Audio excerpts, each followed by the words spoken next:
안녕하세요. 남편과 이야기 도중 제가 너무 깐깐스럽고 예민한 아내라는데 인정이 안 되기도 하고 대중의 이야기를 듣고 싶어서 이렇게 용기 내어 글을 씁니다. 결혼 1년차, 저는 31, 남편은 38살입니다. 다름이 아니고 남편이 남과 대화할 때마다 제 마음이 너무 불편하고 어려운 상황이 많아요. 왜냐하면 자꾸 있는 사실을 올려치기해서 말하거든요. 점점 그 빈도수와 강도가 강해지는 것 같습니다. 먼저 저희는 경기도 광명에 삽니다. 서울과 인접하기는 하지만 서울은 아니죠. 경기도로 시작하니까요. 솔직히 변두리 느낌도 있고 사람들이 이케아 때문에 알게 된 경우도 많지만 이케아 빼고 별거 없긴 해요. 근데 남편은 자꾸 주변에 우리가 서울에 산다고 말해요. 제 지인이 판교에 집을 샀거든요. 그 지인 만나서 저희 남편이 하는 말이 경기도도 살기 좋죠. 특히 판교 정도면 괜찮죠. 그래도 저는 서울을 못 벗어나겠어요. 길 막히기는 해도 서울이 익숙해서 라고 하더라고요. 이런 식으로 은근히 나는 서울 시민이다 라고 자랑을 하는 듯 말을 하는데 제가 너무 민망한 거예요. 웃긴 건 저랑 대화할 때도 서울이라고 합니다. 진짜 이 사람이 헷갈리나 싶을 정도입니다. 이뿐만이 아니에요. 저희 집은 딱 30평입니다. 근데 자꾸 어디 가서 35평이라고 말을 해요. 솔직히 뭐 5평 차이야 거기서 거기 아닙니까? 처음에는 평수를 헷갈리나 생각했는데 계속 그러더라고요. 자꾸 망상 속 5평을 따와가서는 집 35평이라고 당당하게 말하는데 너무 민망합니다. 이것도 역시나 저랑 대화할 때도 자연스럽게 우리 집 35평인데 여기보다 잘 빠진 것 같다. 뭐 이런 식으로 자연스럽게 35평이라고 말해요. 그리고 와이프인 저는 남편 월급 상황 아주 뻔히 잘 아는데 그런 저에게도 자꾸 올려치기로 대화를 합니다. 예를 들어 평소에는 400에서 500 정도 되는 남편 월급이 성과급과 보너스, 연말 선물까지 해서 지난 12월에 700 정도 들어왔다고 치면 자꾸 대화할 때 월급 700 받아도 삶이 빡빡하네 이렇게 추임새를 넣습니다.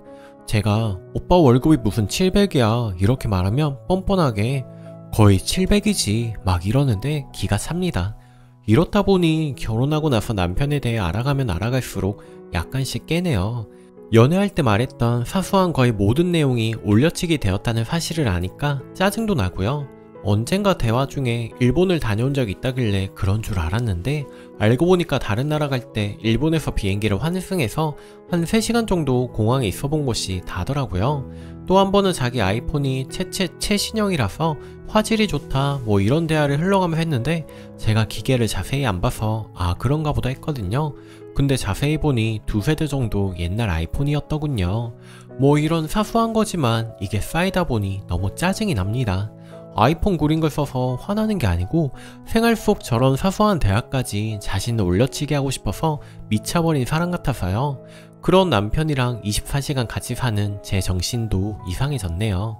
또 이번에는 무슨 허풍이나 거짓말을 섞어 했나 코난 빙이 되어서 의심부터 하게 됩니다. 근데 또 사람이 단점만 있지는 않아요. 자상하고 착해요. 마음도 여리고. 근데 왜 저런 그지 같은 버릇이 있는 걸까요? 모든 걸 다 알고 있는 와이프를 속여서 뭐 어쩌겠다는 건지 조언 부탁합니다. 후기. 많은 분들이 허언증, 리플리 증후군을 걱정해 주셨네요. 모두 저 정도면 심각한 수준이라 말씀해 주시니 세상 걱정도 되고 적극적으로 남편의 행동을 교정하고자 합니다. 좀 무안할 수 있겠지만 남편이 그런 말을 할 때마다 고쳐줘야겠습니다. 사람이 옆에 있어도 본인이 깨달을 수 있도록 하는 게 중요할 것 같아요. 우리가 광명 살지 무슨 서울을 살아 이런 식으로 꼭 꼬집어서 말해주려고 합니다. 그리고 다들 이 정도면 심각하다, 더 심각해질 수 있다고 하셔서 정신과 상담도 예약을 했습니다. 남편만 가자 하면 거부할 것 같아서 둘 다 같이 정신과 상담을 받아보자고 이야기한 상태입니다. 잘 개선해서 정상적으로 살 수 있으면 좋겠네요. 그리고 이 글을 보여줬더니 처음에는 남편이 여기 사람들은 다 여자 편이라며 이런 곳에 왜 글을 올렸냐며 뭐라고 하더라고요. 그런데 한참을 댓글을 보더니 자기도 잘못을 알았는지 이게 그렇게 심각한 일이야? 그냥 대충 말한 것 뿐이라며 변명 같지도 않은 변명을 하네요. 그리고 한동안 삐졌는지 아니면 충격을 받았는지 말을 안 하더군요. 여러분들 덕분에 남편과 함께 상담도 받아보고 잘 케어하도록 하겠습니다. 댓글 남겨주신 여러분 모두 감사드립니다. 댓글. 올려치기 정도가 아니라 허언증 환자랑 사시네요. 경기도 광명에 살면서 서울에 산다고 지인한테 말하는 거 진심 너무 창피해요. 광명에 산다고 누가 무시하는 것도 아니고 자기 혼자 저러는 게 정말 한심합니다. 서울 시립대 가면 서울대 갔다고 할 남편이네요. 제 지인은 과천을 살면서 서울살이 타령 하도 하길래 서울시 가천고 산다고 고생 많이 했다고 했더니 다음부터는 서울 타령 빼더라고요. 두 번째 사연. 채식 때문에 자꾸 싸우게 됩니다. 제 이야기 좀 들어주세요. 남편은 고혈압이 있는데 채식을 하니까 혈압이 정상치로 되돌아가고 일반식, 그러니까 소금이 들어간 고기, 생선을 포함해서 모든 음식을 먹으면 혈압이 올라가는 것 같습니다. 채식을 하고 싶다고 하기에 옛날에는 이해가 안 됐지만 지금은 이해합니다. 내 몸이 아니니 내가 이래라 저래라 할 문제는 아닌 것 같아서요. 채식 챙겨주는 게 생각으로는 요리해주는 것보다 쉬운 것 같은데 실제로 해보니 너무 힘들어요. 보통 한 끼 먹을 때 현미밥, 오이, 상추 케이, 양상추, 배추, 말린 대추, 찐 고구마, 사과, 토마토, 마른 김, 피망, 간 없이 들기름에 볶은 표고버섯, 오이고추, 깻잎, 간 안 한 들깨 미역국 등을 먹어요. 가끔 우엉잎을 손집에서 쪄먹기도 하고요. 그 외에 더 추가되는 것들이 한두 개 있습니다. 새끼를 모두 저렇게 먹습니다. 저는 저걸 챙기고 내가 먹을 걸 따로 준비합니다. 김치찌개, 카레, 비빔밥, 고기를 구워 먹던가 두루치기, 집 반찬만 귀찮으면 배달음식 등으로 끼니를 해결합니다. 남편이 회사에서도 식당밥을 먹기 싫다고 해서 도시락도 싸줍니다. 참고로 저도 직장인이고요. 야채는 사올 때마다 씻어서 세팅을 해서 김치 냉장고에 보관해야 해요. 생물의 특성상 장기 보관이 안 되더라고요. 그러니 저런 세팅을 2일에 3일에 한 번씩 하는 것 같습니다. 힘들어도 크게 불만은 없었어요. 처음에는 남편 챙겨주는 게 뿌듯하기도 했고요. 그런데 저 모든 일이 참 허무하다 생각된 게 어제 벌어졌습니다. 회사에 있는 동안 춥고 배도 고프고 퇴근하고 아무것도 안 하고 따뜻한 데서 지지며 한숨 자고 싶었습니다.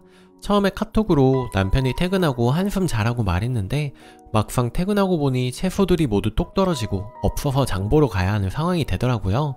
어차피 해야 하는 일이니 기분 좋게 같이 장 보고 와서 저는 바로 채소 손질에 들어갔죠. 남편은 욕실에 씻으러 들어갔고요. 채소가 하나도 없는 상황이었으니 제가 손질해야 하는 채소들이 산더미였습니다. 몸도 으슬으슬한데 찬물로 채소들을 씻고 있으니 더 안 좋아지는 것 같았는데 제 뒤통수에 대고 미역국도 끓여줄 수 있느냐고 남편이 말하는데 진짜 욱하는 게 올라오더라고요. 채식 챙겨주면 진짜 처음으로 짜증을 냈습니다. 너무한 거 아니야? 오늘 손질해야 할 게 얼마나 많은지 알면서 미역국 이야기를 하고 싶어? 자기는 씻으러 들어가 버리고 나 혼자 찬물에 이걸 손질하고 있는데 어떻게 오늘 같은 상황에 미역국 이야기를 할 수가 있어? 내가 지금 뭐 하고 있는지 모르겠어. 하루 이틀도 아니고 하고 버럭 화해버렸습니다. 남편은 미안하다고 다 손질 안 해도 되니 그만하라고 하더라고요. 네, 맞아요. 오늘 손질 안 해도 되지요. 그럼 나중에 저걸 누가 손질해주나요? 오늘 안 하면 내일 내가 해야 하는 거고 내일 안 하면 언젠가 내가 해야 하는 거잖아요. 남편이 그만하라고 말하지만 기분이 좋지는 않았습니다. 어차피 내일이라고 하는 것 같아서요. 그런데 남편은 채소 손질을 그만 시킨 걸 엄청나게 나를 배려해주는 것처럼 말하는데 짜증나서 나머지는 남편한테 하라고 말하고 저도 씻어버렸죠. 보통은 다 차리고 씻으러 들어가는데 말이죠. 씻고 나오니 남편분이 먹을 것만 챙겨놓고 있더라고요. 그래서 저는 먹던 피자랑 라면 하나 끓여서 같이 TV 보면 앉았습니다. 1호가 될 순 없어요. 김지혜가 산부인과 검사 결과 자궁경부 세포 이상증이라고 나오길래 나도 자궁경부 세포 이상증이 몇 년째라 이번에 토요일 건강검진 가기로 했거든요.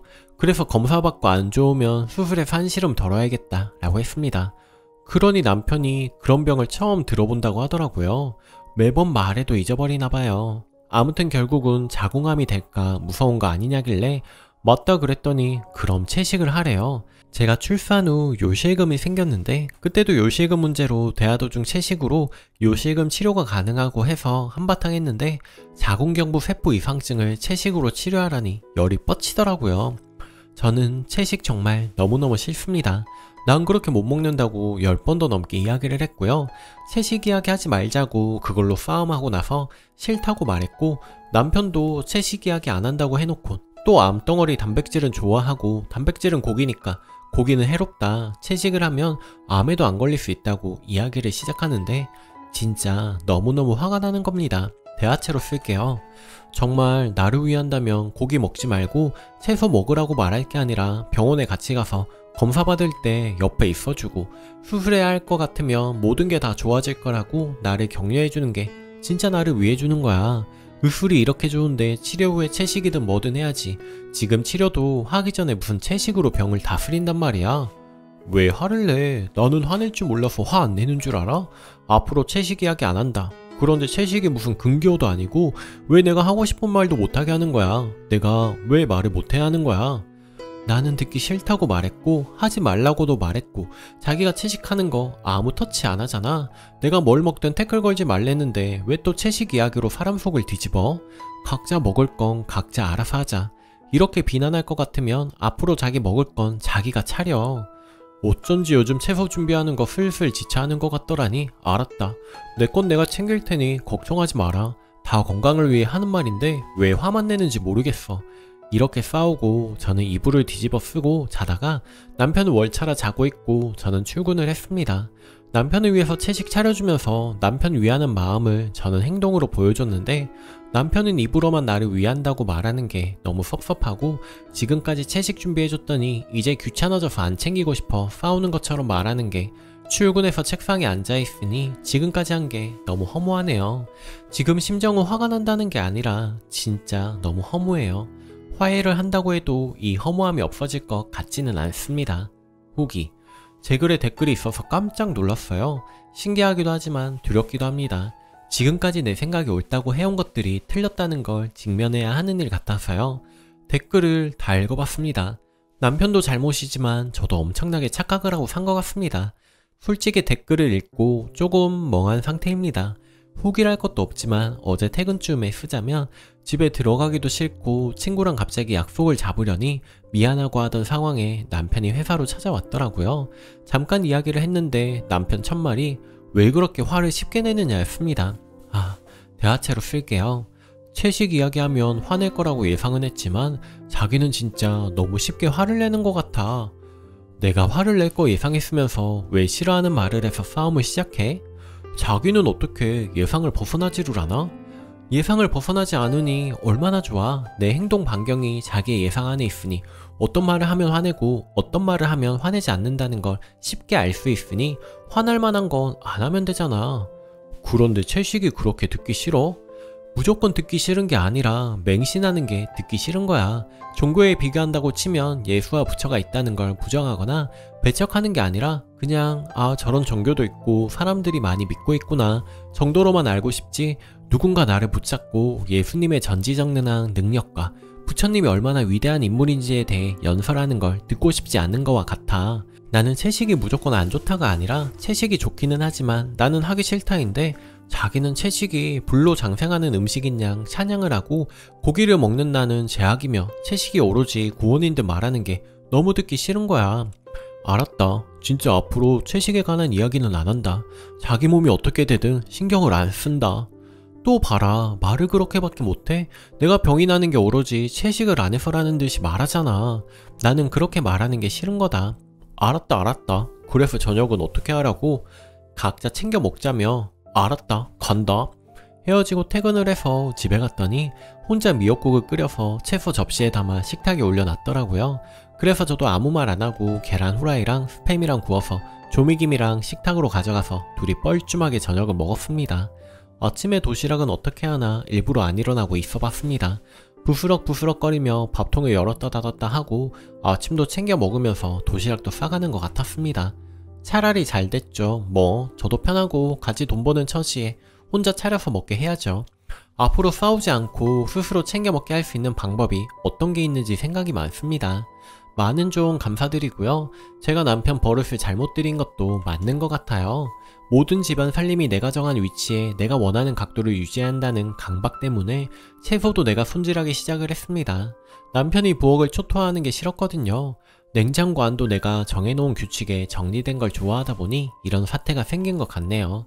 내 청소 방식이 유난이다 보니 남편은 내 강박에 태클을 안 걸고 내가 하는 대로 놔두는 것만으로도 고맙게 생각한 것 같습니다. 집안 살림은 100% 내가 하고 남편은 내가 정한 위치에 옷을 벗어놓는다던가 먹은 그릇은 싱크대에 넣어놓는 것만으로도 만족하고 지냈습니다. 내가 조금씩 내려놓지 않으면 안 된다는 것도 조금씩 깨닫고 있습니다. 또한 몇 년 같이 살 사이도 아니고 한평생을 같이 살면서 집안일을 전적으로 내가 하게끔 하는 시스템은 결국 저를 불행하게 만드는 거였네요. 누군가 말하길 집안일에 대한 분배가 잘 되어 있는 부부가 가장 행복한 부부라고 하더라고요. 이제부터는 이런 부분부터 개선해 나가면서 서로를 존중해 줄 수 있게 해야겠습니다. 대화도 많이 해야겠죠. 감사합니다. 댓글. 굳이 건강치 못한 이기적이고 양심 없고 고마운 줄 모르는 남자를 위해 일일이 채식 건강까지 챙기면서 인생 허비하지 마요. 심지어 맞벌이. 최소한 채소 손질까지는 먼저 스스로 해야지. 제가 무슨 아기새야? 아내를 무슨 부엌대기 취급하네. 나 같아도 저런 남자한테는 아무것도 해주기 싫어요. 각자 챙기자고 저 스스로 말했으니 그냥 알겠다고 손을 떼요. 지가 시켜먹든 사먹든 하겠죠. 오늘 제가 준비한 사연은 여기까지입니다. 오늘도 낭만캐스터와 함께 행복한 하루 보내세요. 감사합니다.